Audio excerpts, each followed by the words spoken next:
All right, and good morning. Welcome on this Monday afternoon. Glad to have y'all with us. Just a quick heads up. If you're tuning in for the first time, if you're watching this is a video, I think I need to introduce myself. My name is Jacob Waldrop. I'm a U.S. history teacher at Broadmoor High School, and I'm doing these shows to help students with remote learning anywhere that wants to learn. And I brought with me today my special guest here. Oh, good morning, Miss Jackson, by the way. I brought with me here my guest, and this is my lovely wife. I'll let you introduce yourself. Hello. Hey, my name is Rachel Waldrop. I do not grow up here, so I do not learn about Reagan Administration, which is our topic for today. So I'm learning it the same time as you are. Okay, so thank you so much. I appreciate having you with us today. If you're tuning in for the first time, we're using a website called Nearpod. I'm going to put it in the comment section. If you just Google the word Nearpod, you should be able to find the website, and you can use the code to follow along. I'm going to put in today's code real fast, and that is ODTJP. Okay, and so we're gonna take a couple minutes real fast. It's not quite noon. I put the announcement out for noon, so hopefully we'll have some more people showing up and joining in. In the meantime, if y'all have any questions, comments, or concerns, please leave them in the chat. I do want to take this moment to remind anybody and everybody that watches this Wednesday, it's going to be April 1st. I have a special guest star. Speaker. Yes, I guess that's the right word. I'm going to be doing an interview with a local doctor up at Our Lady of the Lake, which is a local hospital here in Baton Rouge. It's kind of one of the major hospitals in the area. And that's going to be Dr. Chetta. And he is going to give us a first-hand account of what's going on up at the hospital, tips and tricks, help us try to cut through some of the myths and stuff like that. So, I thought we were going to start doing Zooms. Oh, okay. So Ms. Jackson asked about Zoom. For some weird goopity reason, EBR has decided we are not allowed to use Zoom to interact with students. There was a lot of teachers fussing about that, a very heated debate that ensued from that, but that was the decision of EBR. I can stream, and you can ask questions in the live stream, but I can't do anything in which students can interact with video. That's right. So I can't do like Google Hangouts, Skype, nothing like that. So that's the situation. Oh, hey, Mr. Raby, I'm glad you're here. Thank you for joining us. And just, I want to make sure one more reminder before we get going today to let everybody know that this Wednesday I'm going to be having an interview with a local doctor. I put the question in Google Classroom for y'all to do. For any questions you may have, you can also go ahead and go to the event, leave your comments there to go ahead and ask. And I'm going to ask questions. Okay, that's fine, Ms. Raby. But I'm going to ask questions that y'all want. So I'm going to do an interview, and then I'm going to open up to online questions that y'all have submitted. So hopefully y'all can ask some good ones. I'll try to cut through the ones that are redundant, that have been asked multiple times, and try and narrow it down. So, all right, so without further ado, we're going to get going on the Reagan administration. Now, this is still in the Cold War. It's going to be kind of the near end of the Cold War, if you can even say that the Cold War ever really ended. But this is going to be kind of the end climax of it that we're rounding up to.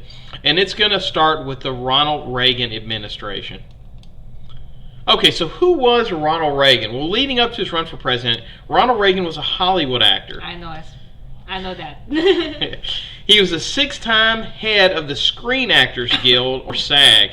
Have you ever watched those award ceremonies like the Oscars and the Emmys and stuff like that? Usually they'll have a big one called the SAG Awards, and that's where the screen actors get together. And it's right behind the Oscars as far as the prestige of it, because it's actors voting on who the best performances were. So it's kind of a big deal, at least in the Hollywood industry. He would leave that to become the spokesperson for GE, so he's kind of like their mascot. General Electric. Yeah, General Electric, that's right. Okay. And it is entirely possible YouTube is going to cut this video out. I've had a nightmare time fighting YouTube with copyright laws, but at least on the live streams you can watch it, so I'm going to let you check this out. Okay, so how do you think being a television star impacts somebody running for president today? What is the impact of being on television? Well, it certainly helped in the sense of you are well known to the people. You know, like you're famous and you're popular, therefore people who does not even follow politics will know about you. I thought about anybody that's watching has ever seen Back to the Future. They got a funny little rift where Marty goes back in the 1950s and he's saying, "Who's the president?" He's like, "Ronald Reagan." He's like, "The television actor?" The actor? And he jokingly makes the comment of like, "Of course that makes sense. In the new presidential era, you have to be able to interact on television to be able to campaign." And it was meant as a joke, but you know, there's an element of truth in there, right? That like. Now, before it used to be, you could run based on policy. Like I don't know how Warren G. Harding was in front of, or even George Washington. Like we just assume he's this charismatic guy, but we don't know. He could have been, stiff as a box of potatoes. But the reality of it is, today in today's world, you have to be able to express yourself and charming. Be charming. That's right. That's right. Yeah, you got to be known for the people. Let's see. Yeah, you already have an audience and fan base. Right, yeah, well, one of the things that I joked about in class, but, the person I think would probably destroy anybody else that would attempt to run for president. I mean, she might win almost every state as far as, if you were trying to figure out the first woman president, is Oprah. I can't imagine her not dominating at the ballot box. When you figure how many... particularly the women audience, the elderly women demographic. How many of them have been watching Oprah their whole life? 20, 30 years of watching Oprah. The lady's reinvented herself multiple times. I don't even know what her platform is. Her platform could be kicking puppies, and I still think she might win the presidency. Maybe the puppy kicker. Yeah. Oh, well, hey, Busher, I'm glad you're able to join us. Thank you for showing up. Oh, we got a lot of people. Flower Star asked you a question. Oh, okay, let's see. Checked out the... Oh, I have not gotten to yet. She's talking about watching different animes. We've been binge watching Star Trek: The Next Generation because we've been watching. And Bob Hart's Abishola. And Bob Hart's Abishola. We've been watching that too. But to get us ready for Picard, which we've been kind of binge watching. We also. Finished that. Yeah, we just finished that one. So, yeah, a lot of people joining us. Thank you, Norali. Thank you, Jan. Thank you, Alfonso. Let's see, you got Jalen here, Ashley's in here, Noelle's in here. Thank y'all all for showing up. Quinn's in here. Okay, so y'all kind of get it, like, just it helps you to have that presence in front of a camera. Tell them about LeBron. Oh, yeah, well, yeah, that's another one. LeBron has made comments, and there's people in his inner circle of thought he might run for president. And there's people that actually don't know him from basketball that know him from his talk show, The Shop. I do not know. So, yeah, you would know that. Okay, so the switch. Ronald Reagan started off as a lifelong Democrat, but he would swap in the 1950s, and he would become a two-term governor for California, starting in 67 and ended in 75. He became the vocal about the expansion of government, right? Now, we're going to talk about this in greater detail later on, but there's something that happens called the Southern Switch, where it used to be the South was dominated by Democrats, right? Like, if you think about it, go back to the era of Ronald Reagan. Abraham Lincoln. Abraham Lincoln was a Republican. And it used to be the Republicans were mostly a northern-based party, and the Democrats were out of the South. In fact, a lot of that civil rights legislation that was fought, some of the early kind of Klan-driven presidents were Democrats. Mm-hmm. So there was a huge shift, and part of that is going to be the Southern strategy, and this is something coined by a guy named Barry Goldwater, which we're going to talk more about later, but he kind of came up with this idea, and Nixon's going to use this too, of tethering religion to politics. And so he kind of used that to say, vote for me, I'm a Republican, but I'm also tying myself to religion. And so that's when you see the two parties swap, right? So now today, most of the Democrats are in the North, and the southern states are mostly Republican states. So anyway, so that would kind of happen at the same time, right? Like, it's not that Ronald Reagan's values changed, it's just the party that best matched his values changed, if that makes sense. Okay, so what was the Southern strategy? Hint, you had to listen to the lecture. So what was the Southern strategy? Should I tell them? They haven't answered yet. Huh? Well, they just heard me talk about it. But. Basically to connect politics with religion. Right. Which is not, it's not new. I mean, I think since a lot of people identify with religion, it's very easy to get them to do what you want using religion as a way to connect. Right. And to add to that point, there was a lot of religion used to justify slavery. There's a lot of religion to justify racism. The original idea behind segregation is this, tethering it to the story of Babel and that the races should be kept apart. So on and so forth. So that's not new at all, to tether your religion. But Nixon definitely did, and the Republicans definitely did a good job of, really focusing on issues like abortion rights. I mean, how many people in the South vote based on that one issue? Mm-hmm. They just, what is your stance? That was a major contribution, I think, to why Bell Edwards won, was his stance on fighting against abortion. Even though he was a Democrat, I think that played a key issue, because it definitely made it very difficult for Republicans to attack him on that issue, for the one-issue voters. That's right, to join religion and politics together. And that's when you're going to see the big parties flop, or flip-flop. Here's what's funny. We're talking about politics, but if you drive on the I-12, you will see this injury attorney have Bible verses on it. What's his name? Gordon. Get it done, Gordon. He will have like, blessed are the meek. Get Gordon in the bottom. It's like, that doesn't match. If you're meek, you're not gonna sue people. But that's how they got you. Yeah. Yeah, it's definitely, especially in the South, it's a good strategy to tether religion. To sell, your platform, sell yourself. I mean, like, even in Indonesia, it's not, it's not Christian based. It's a lot of people over there are Muslim, and they use, to entice you to buy stuff. Right. Nearing Ramadan, which is their big celebration, they will entice you to buy snacks and, food and travel with religion, as they do here with Easter and Christmas, I guess. Let's see, Busher asked a question. I do not have the question in my mailbox. Mailbox? In May mailbox? I'm not sure what that means. I'm guessing my. I'm not sure what you mean, the question in the mailbox. I posted a question in Google Classroom. If you're talking about the questions, if you're talking about maybe a Nearpod, it's not letting you answer? Maybe? I don't know. Because I know you haven't answered Nearpod yet. So, yeah, if you want to leave your answers in the comment section, that's fine too. I'm fine with that.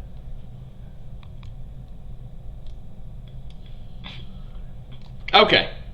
Now, in the 1980s, Ronald Reagan would run for president. Here was his platform. He wanted to cut taxes. That's what he said. To who? It's going to end up being to the ultra-rich. He wants to increase defense spending, right? Spend more on the military. He wants to deregulate businesses, balance the budget, restore America's faith in their country. Because remember, at this point, this is still coming out of that Vietnam era where Americans don't trust their government. And I kid you not, his campaign slogan was, "Let's make America great again." What? That was his campaign slogan. The OG of MAGA. Yes. Yeah, he was the original MAGA guy. And you can see this was his campaign button right here. Of course, he would always say "let's," so it was like La MAGA. Let's make America great again. The OG. Okay, and I want you to hear, this was his campaign commercial. Tuesday. Until we can get inflation under control, we're not going to get all of the other things that ail our economy under control. We do not have inflation because, as President Carter says, we have lived too well. We have inflation in great measure because the federal government has lived too well. And by that, I mean it has become bloated, incredibly inefficient, and has year after year been spending more money than it takes in. And spending more money than you have leads to inflation. A one-shot, piecemeal approach to the inflation problem simply won't work. It's been tried and it's failed. Only an all-encompassing program combining restraint in government spending with economic growth in the private sector will work. I offer precisely that kind of program. To look at the situation we find ourselves in today is to know that we not only need such a program, but that we need such a program now. The time is now for Reagan. So what are your thoughts on the Reagan's campaign ad? We got to cut all the government spending. Government's got too inflated. Well, first of all, God, the production value is so bad. Well, they're still, these are brand new. The idea of political campaigns are still, political commercials are still a fairly new construct at this point.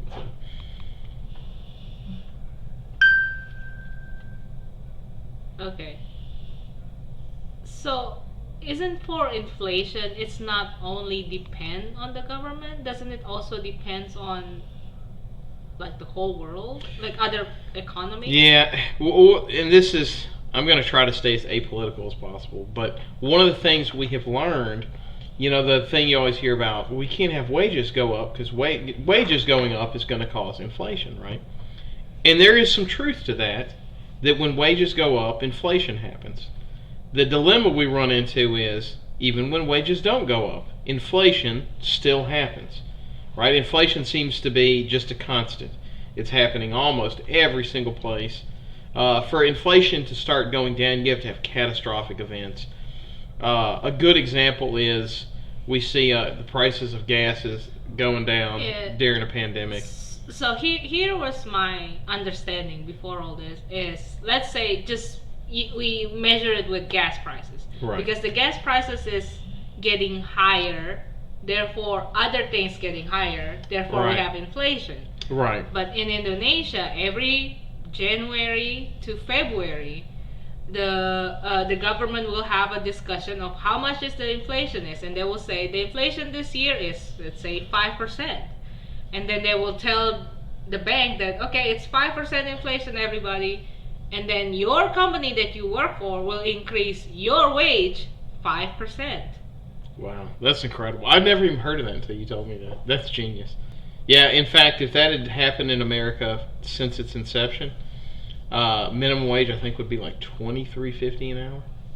If it had stayed on pace, So yeah, that's remarkable. Of course, teachers would probably be making six figures by now, but yeah, that's a fascinating thing.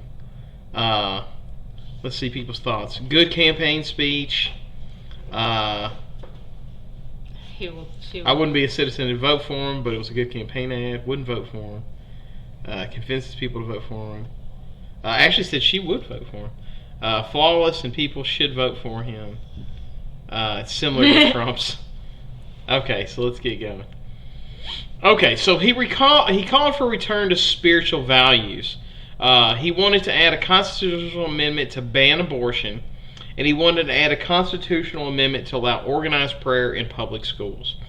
Now, this is one that's always frustrating me. You always see people say like, "The school does not let our kids pray." The kids that prayers banned in schools. So I'm not allowed to lead a prayer. Like, I can't have the children come onto me and say, "Hear ye children, come unto the multitude, and let us pray." Mm-hmm. Right? I can't do that. That's against school policy. It's, all that stuff, right? However, everybody that's listening to this, it's been in school, every single morning we have that moment of silence. Now, you don't have to pray during that time, but that's why we have that moment of silence, is if you want to pray, you can. Well, the question is, what kind of prayer? Right. Well, and to answer that point, I do. Like, when they have that moment of silence, I pray. It's usually very quick. No. Because they don't give you enough time. But if you want an organized prayer where, let's say, the teacher or a select student lead the prayer, what kind of prayer. Like, you don't know if everyone in that classroom is Christian, or maybe some of them is not religious at all. Right.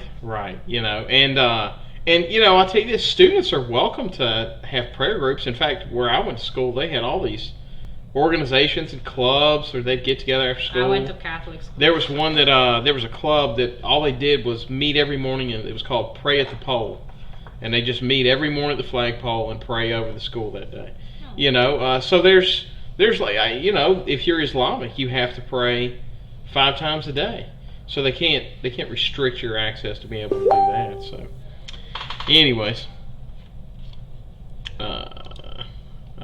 So, how will religion impact your voting decision? How does religion affect you as far as your decision and who you vote for? How does it affect you? Does it affect you at all? Oh, yeah. But here, you need to remember where I'm from is Christians are the minority. Most of the people there are Muslim. And, you know, you kind of have to vote the people that you trust that they will take care of you as a minority. Right. You know, it's the same. It's not just religion based. It's the same thing with now. I bet, you know, if you're second generation American and your parents is still on green card, they're not citizen yet, you're gonna make sure that you will vote for someone that cares about immigration. Right. You know.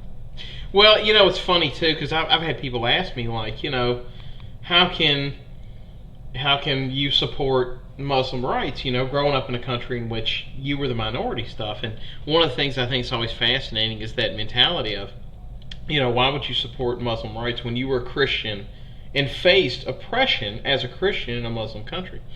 You know, and the kind of sentiment I've always gotten from you is because you know how it feels to be on the other end. Mm-hmm. You know, like if that's how you felt being a Christian in a Muslim country, being oppressed like that, then you can empathize with how, say, a Muslim person would feel being in America, not being able to practice the freedom of their religion, you know, so on and so forth.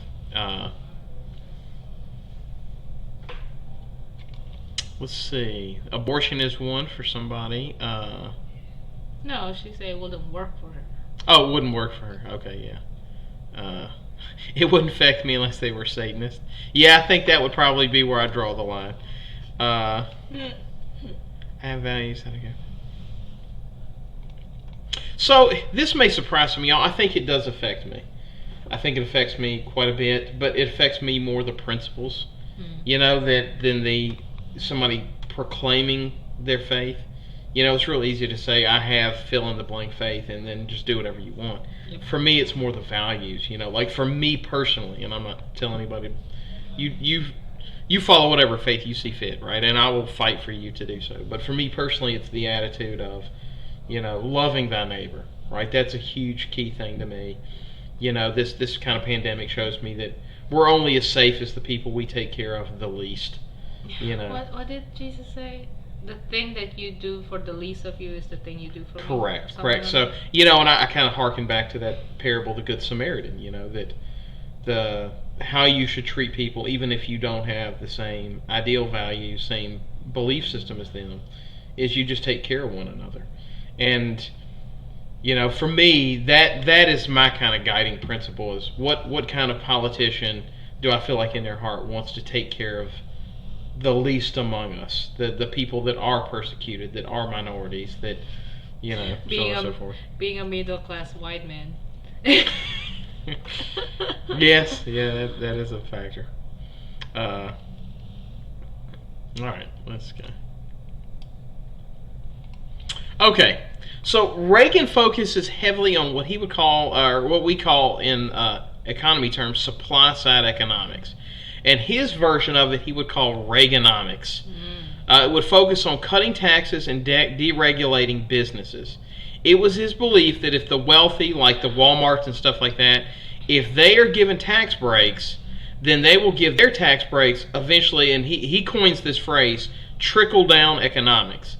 That if you give the really rich money, it's going to trickle it's going to trickle down to the poor, and everybody's going to get better wages. he ends a lot of the regulation, like he will pull back a lot of restrictions on clean air and clean water, allowing businesses to save money by polluting again. He would lower taxes for the rich, and he would end up raising taxes multiple times on the poor and the middle class to make up for, because he wanted to balance the budget.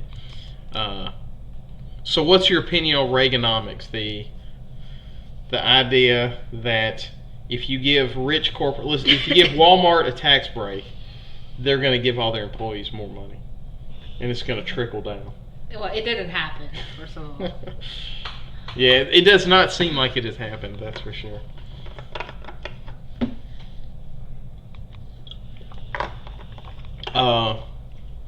There's a new phrase kind of being coined now, the trickle up economics, that if you give poor and middle class people money, it will trickle up to the wealthy.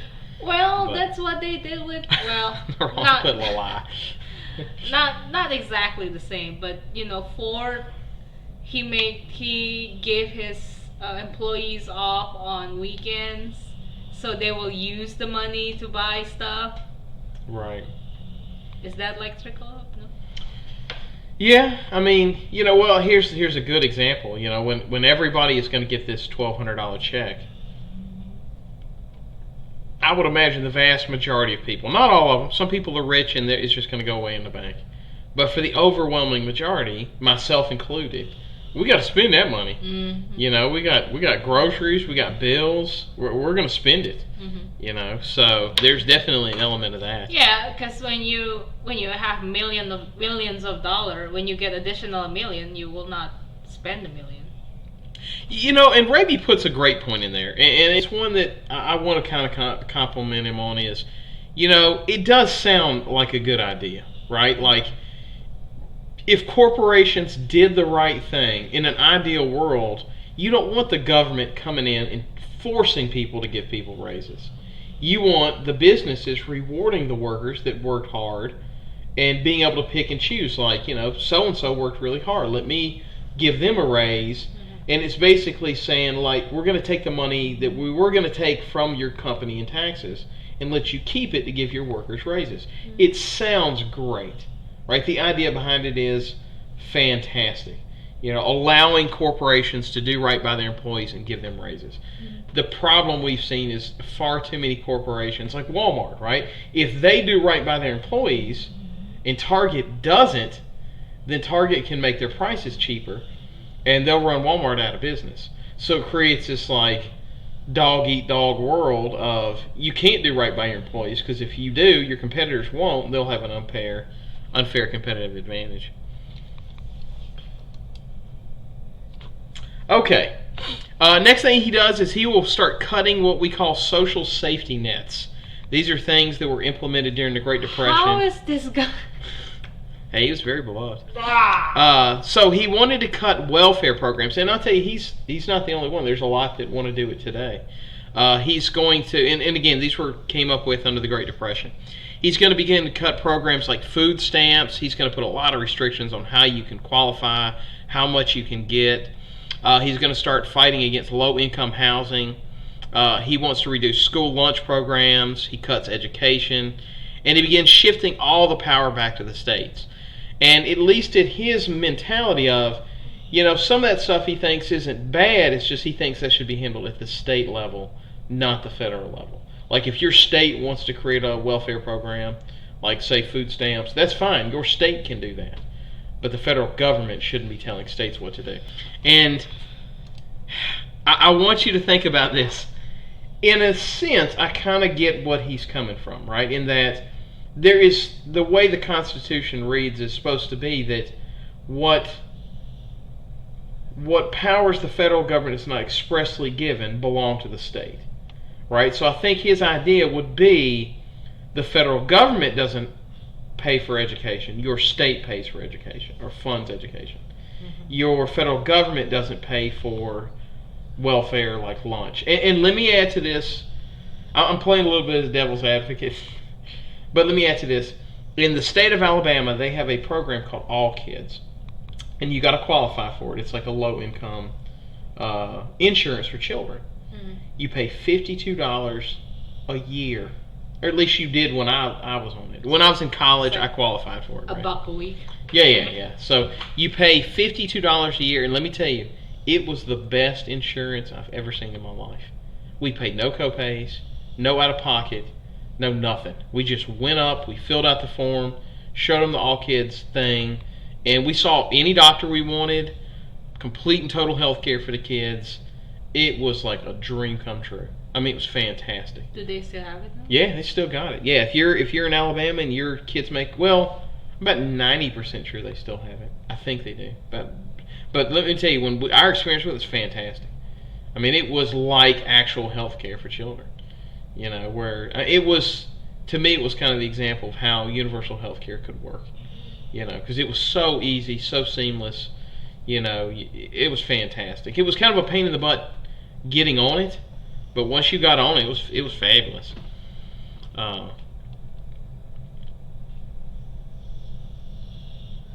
Yeah, it sounds like, let's see, helps the poor. Well, and one of the things of note too, you know, there's this idea of like this old talking point of, well, we shouldn't have food stamps because it's going to encourage people to sit at home and live off the government. Here's the problem, though. Most of the people that qualify for it, they're already working. They're already working full-time at McDonald's or Walmart or Burger King or whatever. In fact, the overwhelming majority of people that are on food stamps work at two places. You know what those two places are? I kind of spoiled it. But you know what those two places are where most of the people are on food stamps? Walmart. Walmart's one. McDonald's. McDonald's is the other. Yeah, those two companies. I think it's been a while, but last I saw, and this is years ago, but they made up like 60% of the people that were on welfare worked at those two corporations.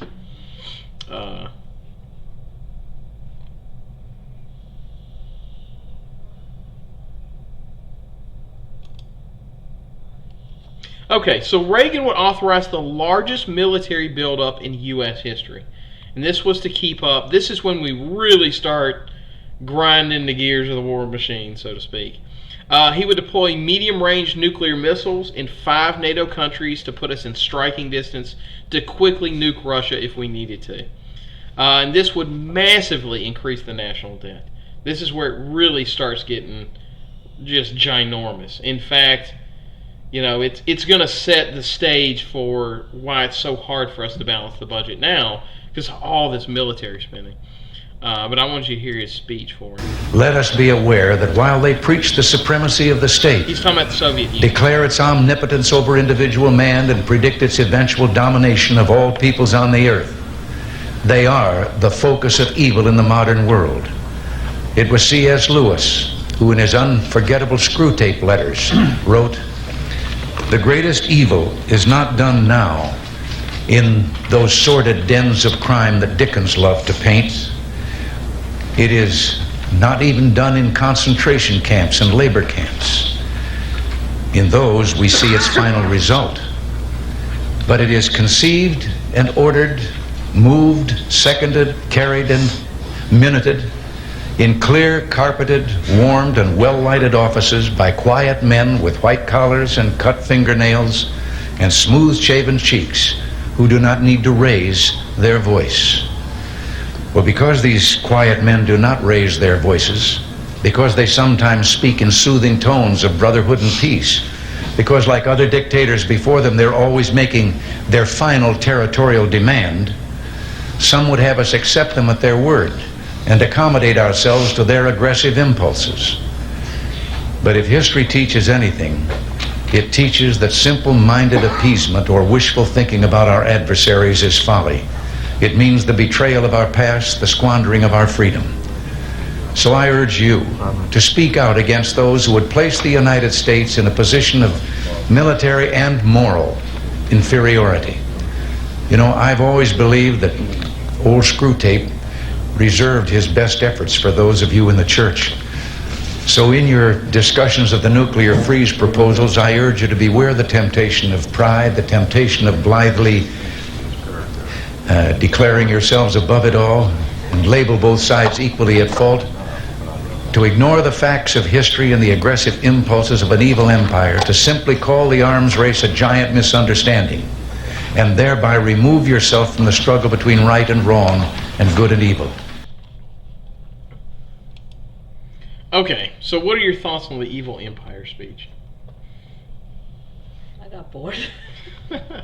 Okay, so this may surprise you. So I'm not pro constant build up of military spending, but I honestly think that there is a lot of truth to everything he said. You know, he kind of had a long-winded way of saying the basic speech of all that is required for evil to trump is for good men to do nothing. Yeah, we need to be prepared. Right. You know, and there's kind of this argument of like one of the things, like, let's go back to Hitler. One of the things that allowed Hitler to get so powerful was a lot of people saying, hey, you know, we did it to Germany first, just let them build up, let them have their way, appeasement, right?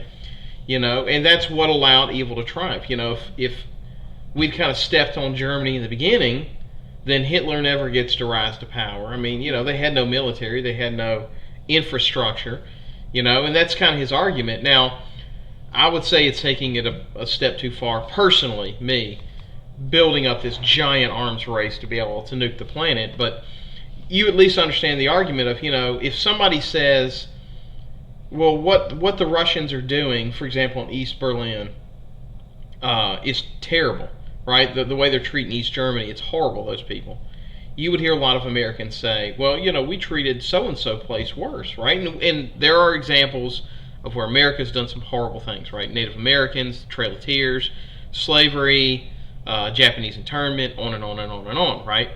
However, that's kind of that whataboutism of, you know, don't get me wrong, all those stuffs are horrible, but that doesn't mean that we just look the other way when other atrocities have happened, right? Whether it's, we're talking about the Rwandan genocide, Pol Pot, on and on and on, right? You can see all these examples of like horrible people doing horrible things, and, you know, we just kind of look the other way. Some would argue because where do we get off telling another country that they're in the wrong when we've done wrong? You know, and here's one thing you kind of think about. It's almost like a parent with their children. You know, there's a lot of things I tell Joe and Elizabeth that they shouldn't do, and it's somewhat hypocritical of me, particularly Joe, right? You know, there's so many times I'll say like a broken record that, Joe, I know you didn't mean to do this thing wrong, whether it's spill a drink or whatever, but you didn't mean not to.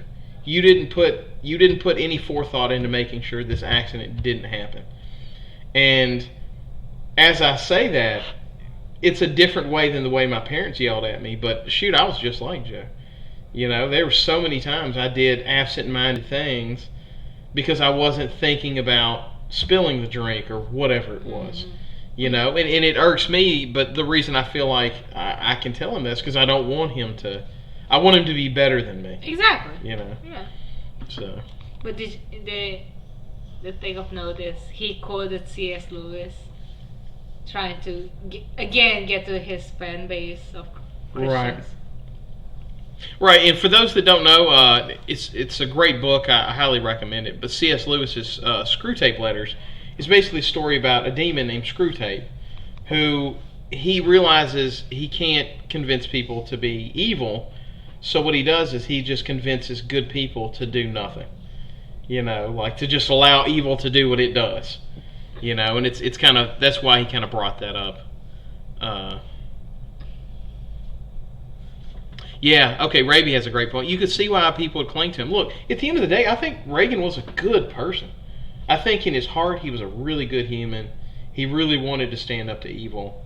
You know, I may not agree with everything he did, but I feel like at his core, my personal opinion is based on his rhetoric, it definitely seemed like he thought he was doing the right thing. You know.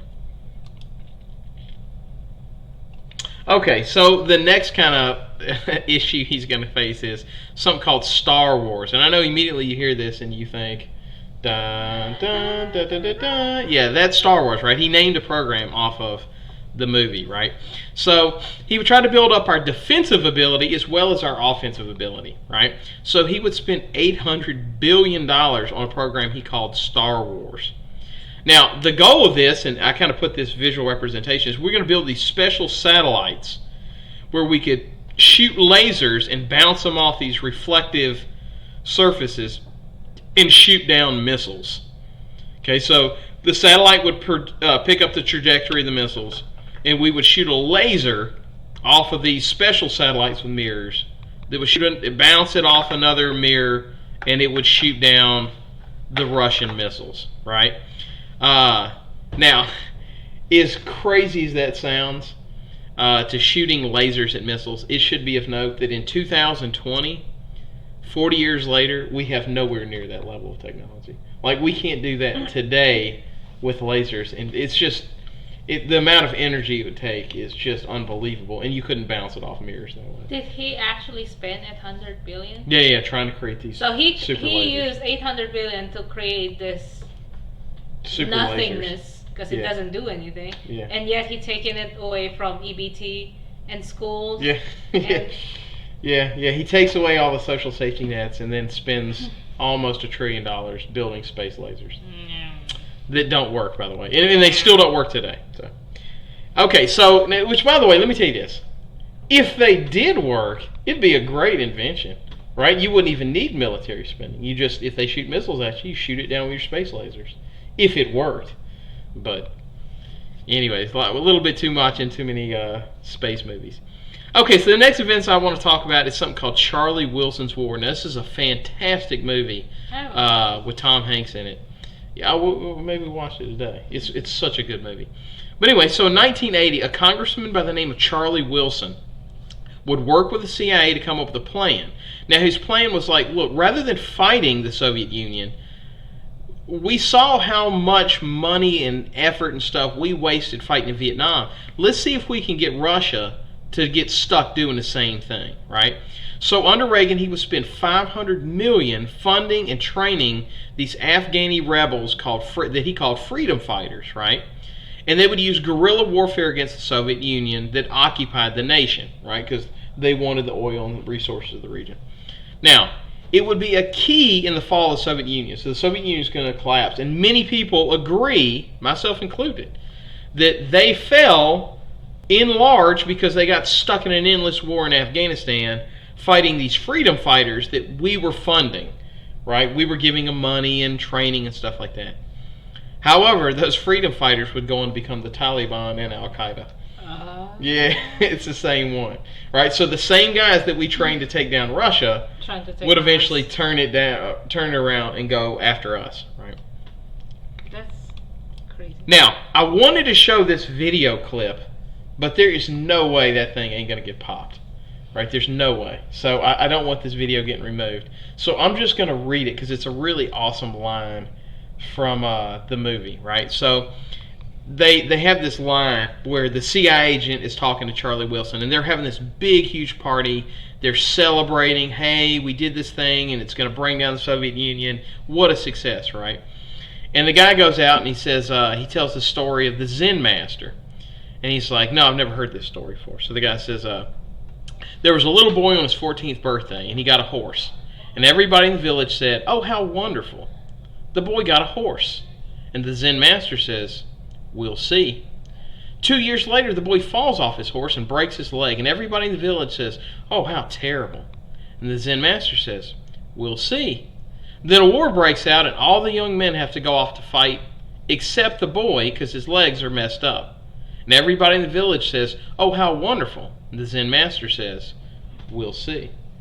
He then makes the comparison like, hey, we're all in here celebrating. Yay us, we funded these Afghani rebels and brought down the Soviet Union. But we just put weapons and training in the hand of radically, outrageously fanatical people that have just brought down a major world power. So while we're doing all this celebrating What's about, gonna happen? Yeah, we'll see. What did we have a victory today? We'll see. And look, when I was growing up, this is something I didn't even learn about. Like, this wasn't taught in history class, because at the time it was just seen as some little minor operation that we did to bring down the Soviet Union. Little did we know we were funding, what would eventually become a lot of the terrorist organizations we have to fight today. So here's my question to you. And I'll turn off the hide the student name so you can do it anonymously. But have you ever had something bad happen to you that turned out to be a good thing? Or something good happen to you that turned out to be a bad thing? It doesn't have to be like earth-shattering. Do you know what I'm thinking? What? It will be you. Before you, I had, my heart crushed, and I'm like, oh, what's happening? And then I met you, and it's ended up being a very good thing. Yeah. Well, and mine's kind of the most obvious too. Like, I went through a really bad divorce that at the time it was like, oh man, this is the end of the world. I gained a ton of weight, I got really unhealthy, stuff like that. And little did I know, like, there's no way I could have known at the time that was actually going to end up being the best possible thing that could have happened to me, because it made the timing right for me to meet you. But it doesn't even always have to be such a grandiose thing. There's so many times where it's like, you'll say forget your car keys or something like that, or you can't find your car keys, and so you don't get in the car and you don't go to the store. But by taking a little bit longer, you get a phone call, and it's a good phone call where you get a raise or something like that. I mean, there's any kind of number of things that could happen to you. Minor things that, don't happen. Nobody shared their stories. Yeah, I want to hear a story. I've experienced both. Yeah, I want to see if somebody gives me a story. I wonder if the dog ever thinks like that. The human left me alone. I'm so sad. The human came back. They take me for a walk. Yeah. Yeah, and to be honest, we probably all had it happen in such a small degree we didn't even think about it in that context. You're drugged to a party you didn't want to go to, and then you show up there and you meet somebody that you fall in love with, or whatever, right? Or you go to see a movie. I'll tell you, this happens to us all the time. We'll like it happened to us with Sonic. We go out to see this movie for our kids, and it's like, oh man, this movie's going to be terrible. And we go to see it, and it's like, that's actually all right. That was worth watching. I'm glad I saw that in theaters.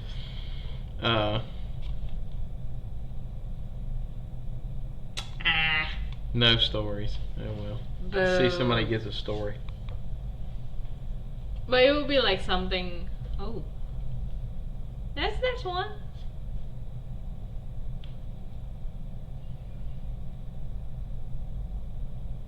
Oh, there we go. See, there we go. That's a good one. Yeah, lost a friend but gained a much better one that's now their girlfriend. Yay. Yeah. I accepted to a lifeguard, and then my training got canceled the day I went to training. Oh, wow. Okay. If you can think of any other ones, feel free to leave them in the comment section, because I would be curious to hear anybody else's. Okay, we'll show the student names again. Okay, now to fight against the communist influence around the world, he would label all these different groups as freedom fighters around the world. And he would fund groups like the UNITA rebels in Angola. He would fund the Contras in Nicaragua. He would invade Grenada and overthrow the government in '83. He would support other dictators in Chile, South Africa, El Salvador, and Guatemala. And this is where the Latin world gets really into some rough shape as we start supporting the dictators that we like. Yeah.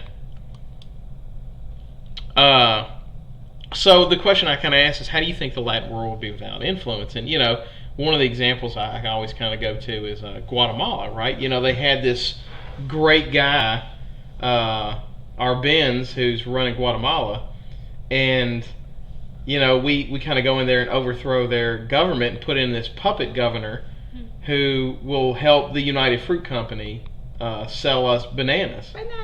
And just because we wanted the bananas, right? And so then they plant all these banana trees, and it kills the soil, and like Guatemala's been really rough shape ever since. But there's a lot of countries like that where we go around and we mess in their country, but here's the thing too, though. We didn't mess with Argentina, and it got in really rough shape too, right? They basically brought in Nazi criminal people from Nuremberg and taught them how to make concentration camps, and began killing all the liberals in their country. So I'm not going to say it's all our blame. There's certainly examples where countries we kind of, like I'm about to tell you about in Nicaragua, where we put in a terrorist organization to run the country with the Contras. But so there's definitely examples where we mess countries up. But then there's examples like of Cuba, right, where they kind of are their victims of their own demise, So Yeah, a lot of people saying to be more peaceful. And it's possible. It's one of those, there's no way to know. Yeah, it's so hard to tell. Right. It could be that all of Latin America is united as one giant communist country like Russia, and we got two Russias that we're dealing with, one in the south and one in the east. So, yeah, there's no telling. I want to read this one. Okay, so my mom took me to my favorite Bubba place with my best friend, and when I got there, the senior and I think it's cute. There was my best friend freaked out, embarrassed me, and her mom and my mom teased me. Which, by the way, I'm curious, what's your favorite Baba place? What's your favorite bubble tea? Period. Oh, my favorite's that watermelon one. I think that's my go-to one. My wife is the one that introduced me to bubble tea, and I never even tried it until I went to Indonesia. And now we get it all the time. So much I so. want bubble tea. She hadn't had bubble tea the whole time this quarantine. Yeah, it's tough. Which one's your favorite one? I'm the basic one, just the regular milk tea. Black bubble milk tea. Yeah, I like to try and experiment with different things. I like the mung beans, but they always have this like weird aftertaste. Yeah. But I like mung beans. Oh, let's see, we got another one. Oh, there we go. So he wasn't able to live with his dad for a few years, and obviously he thought that was a bad thing. But he lived in a family environment with his grandparents and his aunt, which made him into the person he is today. Oh, that's fantastic. Oh, Vivi. That's his favorite. Hey, Vivi! Yeah. I wonder if we met. Probably. I like their popcorn, spicy popcorn chicken. Yeah, we got one that we like here. We like the people there. King Kong. King Kong tea, but they don't have any chicken. So the teatery does pick up. Yeah, it's so far though. It's like, I think it's near LSU or something. I have to try it out. Ooh, K-poppers. Who's that? Okay, so in '85, the Soviets, they're run by a guy named Mikhail Gorbachev. Yeah. This led to a softening of Cold War tensions when him and Reagan start talking to each other. And they would agree to the first ever nuclear arms reduction. So this is when we actually start dismantling the nuclear weapons and lowering our stockpile of them. And he would renew SALT, which is that Atlantic Limited Arms Treaty. Strategic Arms Limitation Treaty. Now, relations with the U.S. and Soviet Union would grow. So it's almost like he pushed really hard on Gorbachev, and Gorbachev began backing down. And in '87, President Reagan delivered a very moving speech. And I'll be honest, I love this speech. It's a good speech, right? So in '89, the Soviet Union decided to tear down the Berlin Wall that separated East and West Germany. And this is a pretty good speech. And now the Soviets themselves may, in a limited way, be coming to understand the importance of freedom. We hear much from Moscow about a new policy of reform and openness. Some political prisoners have been released. Certain foreign news broadcasts are no longer being jammed.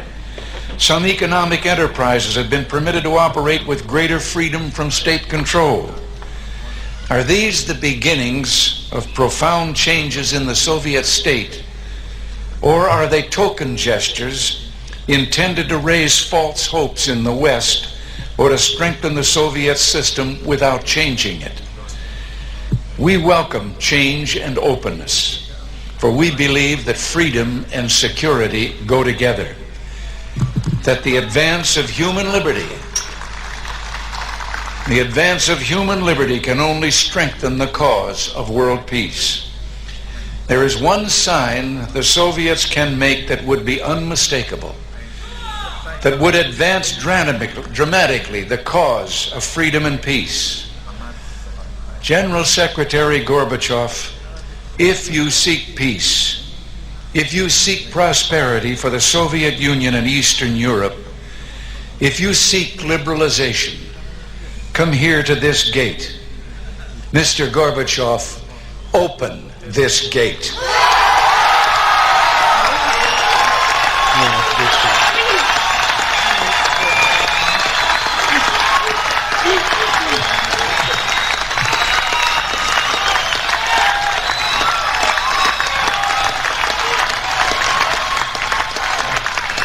Mr. Gorbachev. Mr. Gorbachev, tear down this wall. Yeah, that's a good speech. That was a good speech. Well, you know, him being an actor is sure as hell. Yeah, absolutely, right? He deliver lines. Even the way he deliver lines, if you notice, like he makes sure he have eye contact. Yeah, his cadence. Separate area of the. Right. The good cadence. That's right. It feels like a sermon when he. Right. Like. He's a good speaker. By the way, somebody said I try VV. There's the I've tried VB. I've tried King Kong. Yeah, she said King Kong. She says. Kamputi. I think he's asking, are you into K-pop? Not so much as K-pop. I do like K-drama. I like the OG. Dance Revolution. Yeah, I like 21 when they first came out. I like them. I like there's another one that have like 20 girls in one group. I forgot the name of. I like Last Harmony. But I'm watching Crash Landing to You on Netflix now. It's pretty cute. Yeah, usually whenever you see history podcasts and stuff like that, they'll usually they'll have the JFK ask not what the country can do for you, but what you can do for the country. Mm-hmm. They'll usually have Eleanor? December 7th, 1941, the day that'll live in infamy. There's certain little sound bites, and they'll almost always have Ronald Reagan with that one little clip that, Mr. Gorbachev, tear down this wall.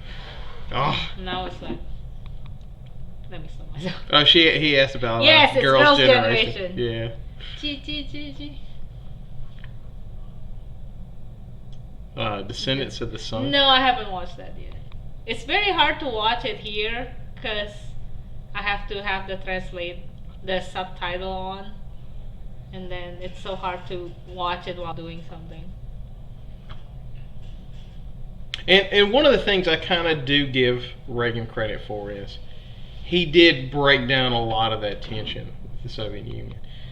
He did have to build up a huge military to kind of back him in the corner, and it was a lot of work on his relations with Gorbachev too that did it. But I mean, it does end, right? I mean, the tearing down of the Berlin Wall is such a huge event of softening of relations. Mm-hmm. And this is something too that I'll kind of speak of on most presidents. Is it's almost always a mixed bag, right? They're going to have some really good successes and some tremendous failures, right?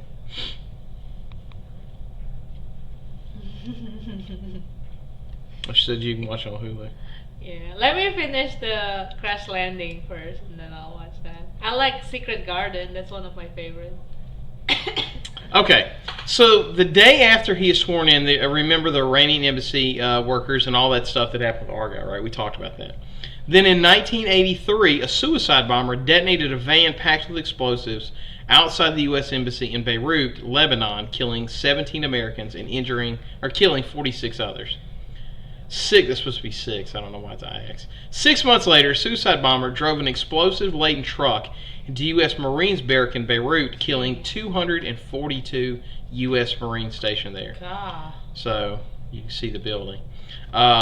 They were there as peacekeepers in support of the Lebanese government. Obviously, the people did not care for their government. This caused Reagan to withdraw from Lebanon. So they attacked us, and his response was to get out of there. I would. Now, I would too, but, today that happens. They're getting a dose of democracy. You know what I'm saying? So, now, then the next event would happen in Libya. He's in all 86. over the place. Yeah, he's all over the place, right? Libya is alleged in the bombing at Berlin club that killed or injured more than 60 U.S. soldiers.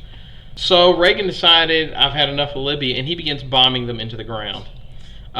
He said, when our citizens are attacked or abused anywhere in the world or in direct orders of hostile regimes, we will respond as long as I'm in office. But why are they there in the first But he didn't do it in Beirut. So it's weird. We do kind of pick and choose who we fight. So do you agree with this decision, right? Do you agree that if a country attacks us, that it's our responsibility to go attack them? Let's see. Yeah, I understand. If you got to leave, thank you for showing up today, though. Just come back and watch the rest of it. Yeah, just come back and watch the rest later.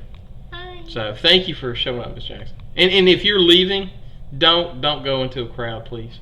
Stay safe. New Orleans is a rough area. She didn't say she's going Oh, I somewhere. know. She had something to tend to. Oh, okay, that's good. Maybe she have to babysit. That may be the case. Just stay safe. That's my only request. So what about you? Do you think the U.S. has a responsibility to attack those that attacked us? Well, the question is, why are you there in the first place? Yeah. Well, at least in some cases, sometimes their government will ask. Like you'll see a government that'll say, "Hey, we need help." A lot of people have made the argument, say, for example, in Colombia, or places like that where the cartels have more gun power than the government. It's a tough one. I mean, if you start to meddle on, in other people's problem, it's gonna be your problem. Right. Yeah. Right. I think Nirali kind of has the response I have is maybe. Depends. Like it's I don't know that it's a one size fits all solution. Well, I know the Libyan terrorist is the one that have what's that thing called? Dang it. From Back to the Future. Oh yeah. They were going after the flux capacitor. Yeah. What's the? They had Is it uranium? Uranium. There it is. Yeah. No, Yeah, those were Lebanese terrorists in Back to the Future. Libyan.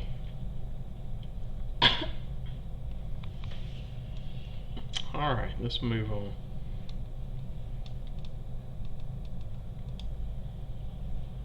Now, his probably biggest scandal is going to be known as the Iran-Contra affair. Now, to get those Iranian hostages out, the U.S. agrees to sell anti-tank missiles to Iran.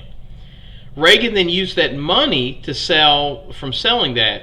use that money to fund the Contras, which were an anti-communist guerrilla army fighting against the communist government in Nicaragua. Okay, so why do you think the United States president would want to keep that a secret, that he was selling guns to the Iranians to fund the Contras in Nicaragua? Why would he want to keep that a secret? Just speculate. You're not supposed to meddle. Okay, so there's a couple things that note here, right? So these are people that just took hostages, right? So he's selling them for hostages. You know that old adage, which by the way, Reagan's going to be that we don't negotiate with hostages. Yeah, he's telling everybody we don't negotiate with hostages, but he's negotiating with hostages. Or I'm sorry, with terrorists. My bad. He's negotiating with terrorists. There's also he doesn't want to know what they're going to use the money on, because the Contras are kind of a terrorist organization.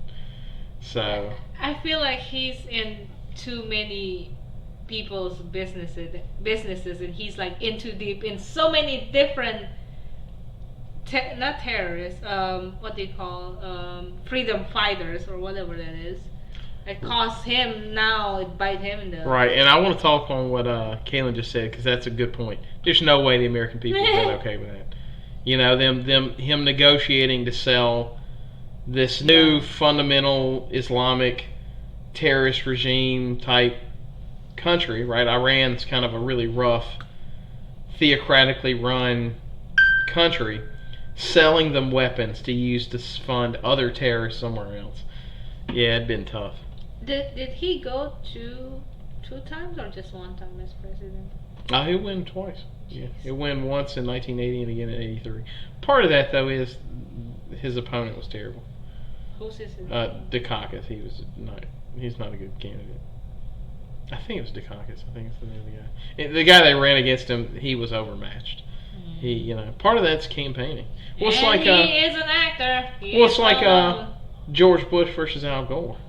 I think Al Gore could have been a good president, but even I listened to him, it's like put you to sleep. I mean, I like the inconvenient truth and all, but him narrating with it sounded like a documentary. I like documentaries. I do too. Okay, let's move on. Now, This would go against his vow to never negotiate with hostage takers, and he also defied a congressional embargo against the sale of weapons to Iran. He also defied the Boland Amendment that limited U.S. assistance to the Contras because they were known to torture and murder civilians. Wow. So he basically said, to hell with Congress, I do what I want, when I want to do it. So that was another thing. So it was technically illegal, both of them. Both the selling of the weapons and the funding of the Contras was illegal in both cases. Now, the scandal was exposed when a C-123 supply plane was overthrown by the Nicaraguan government in October of '86. The survivor of the plane crash basically spills his beans, right? Yes, this is weapons and stuff for supplying, right? The news broke and the Congress began to uncover the scandal. They started following the money, and it was revealed that up to $30 million had been received from Iran selling them weapons, and that we had given $70 million to the terrorist organization of the Contras. Yeah, and it was all illegal. Like every bit of this is illegal, right? Good Lord. So how does this scandal compare to other scandals that you've heard about? Considering it has 70 million attached to it, it's pretty major. Yeah, it's a pretty significant scandal. Give me the top 3 of political scandals. Ooh, well, I think you got to go with number 1 being Nixon breaking into the DNC. Like he had people breaking the DNC to commit espionage. Is that the one that we watched? No, never mind. No, that's it's the one Forrest Gump uncovers in Forrest Gump. I think you got to go with the scandal, the current one with the Russian collusion one. Having his kid meet with Russian spies, and then lie about it under oath and say it was about adoption. So he could get dirt on Hillary. I think there's the firing of James Comey, the guy that was investigating him. He just fires him. Do you say that just because it's like current, therefore you? Yeah, it's hard to say. Like it's hard to say at the time. I'm surprised you don't even put Clinton on it. Yeah, I mean, he was impeached. He lied under oath about a sexual encounter with Monica Lewinsky. Yeah, that's the first thing that was a big one. one. I'm trying to think of any other ones. Oh, the court packing scandal. We go over that in class where FDR basically he didn't like the fact that the Supreme Court was limiting his New Deal programs. Mm-hmm. So he tries to create an amendment to allow, I think it was like 20 some odd judges added. Of course, the president picks the judge. What? So that way he could get. A lot of people made the argument he was trying to become a king, and in a way you could think. I mean, he was on his 4th term. He's going to end up being president for 12 years. I had my own. In Indonesia, we had one for 6 times. Yeah. So. Yeah. It wasn't a scandal at the time as much as it should have been, but Andrew Jackson, basically the Trail of Tears, that's a pretty big scandal.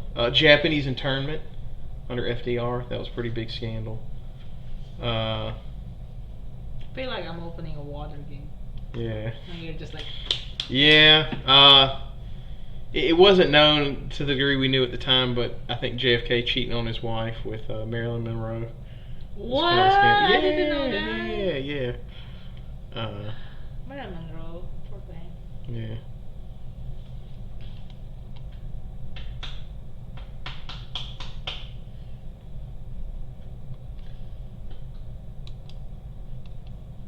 Okay, so to kind of wrap this up, the last little thing that's going to be of note, and I think it's kind of significant to talk about it now, and that is the AIDS epidemic, right? So starting in the 1980s, AIDS virus begins appearing rapidly amongst the gay community, and that's why you get a lot of the negative hate and bigotry still today for gay people, because it was believed that this was like a gay virus, and of course anybody can get it, but it kind of appears in the gay community. Let me say this. It ravages the gay community. It seems to affect them significantly more so. Activists, particularly in the gay community, respond by creating care and education centers and by calling for increased government to help fight the crisis. However, the Reagan administration ignores their cries for help, and the gay community began being the victims of hate and violence. Right? Due to criticism, by the way, that was a huge issue when I was a little kid, like hate crimes against the gay community because of AIDS. Then they'd have all these like TV specials and then have episodes of TV shows that dealt with this. Don't go beat up your gay buddy because he may or may not have AIDS. And by the way, if you were diagnosed with AIDS, a lot of times you'd get beat up because they'd assume you were gay.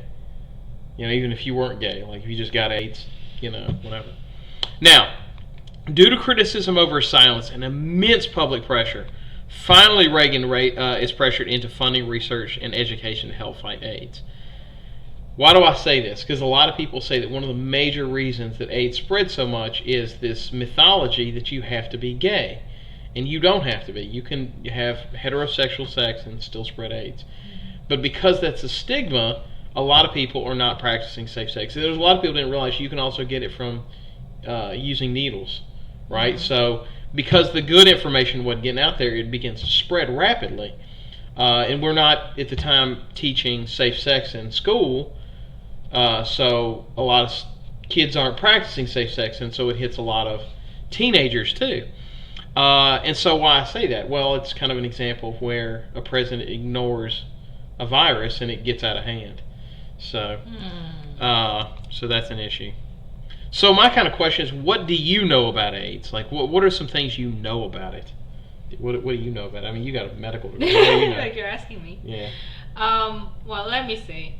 When I was young, I remember they have this like booklet that they will give you, and it's basically said it's not transmittable by hugs. So it's like, or shake hands, so you don't need to, isolate this person. And then they also mention about, what it is, it's basically it reduces your immune system, then you get sick so easily. Flu, you get food poisoning, it just reduces your immune system so bad that you get sick from all the minor stuff. But they do educate us, but then again, it's not, how do I say this? In Indonesia, it's very taboo to talk about sex. Yeah. So it's definitely, they don't they don't tell us that much, but they do try to prevent people from treating gay people differently. Right. During this time. It should be a note. It's a funny little story. When Magic Johnson was diagnosed with AIDS, you talking about misinformation. Karl Malone, who was the MVP of the NBA that year, he refused to play basketball if Magic Johnson was on the court because he said, I can get AIDS from him sweating on me. He thought the and sweat. Yet now we have this pandemic that is airborne. I know. Airborne people, and they're playing basketball. Let me give a little science, and correct me if I say any of this wrong, but this is the best as I understand it. What makes AIDS so deadly is it's a virus that actually attacks your white T cells. And the white T cells are what kind of make up your immune system. Mm-hmm. So it literally goes after the thing that's supposed to be designed to kill it, right? Mm-hmm. And the way a virus works is it enters the cell and it changes the DNA of the cell to replicate itself instead of what it's supposed to be doing, right? So here's where it gets to be an issue.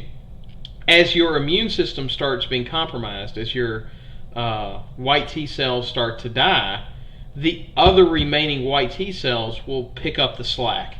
They'll produce more white blood cells to compensate. Mm-hmm. And because of that, you can have this thing for years and not know it. Because even when your body's operating at like 20, I think it was like as much as 3%, you wouldn't know it. You'll just feel fatigued because your body's working overtime. Your white T cells are. But they can still produce enough white blood cells to cover your whole body. They're just working round the clock, right? And then when it starts getting below a certain threshold, then you're not producing enough antibodies, white blood cells, to fight off infections and diseases and stuff.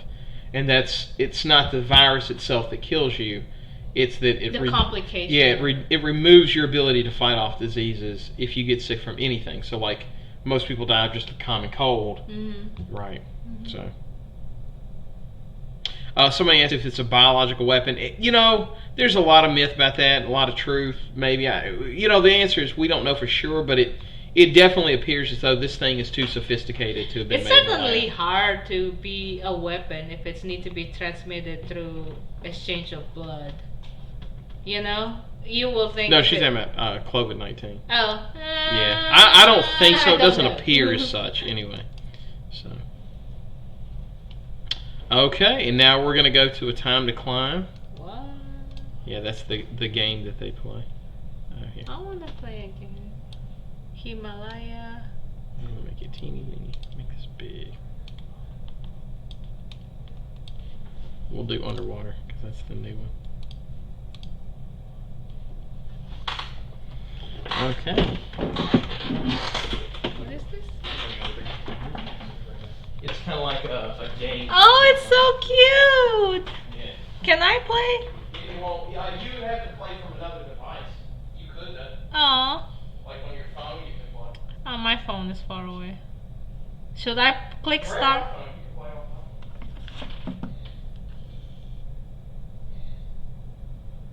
Ugh.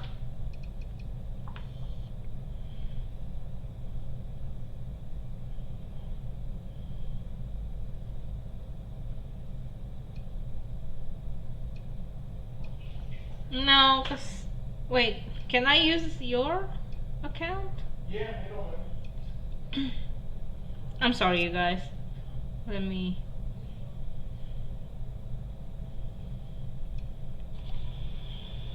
Okay, I guess I click. Should I click start? Everyone's there. Yeah, everybody's in. No, 'cause wait.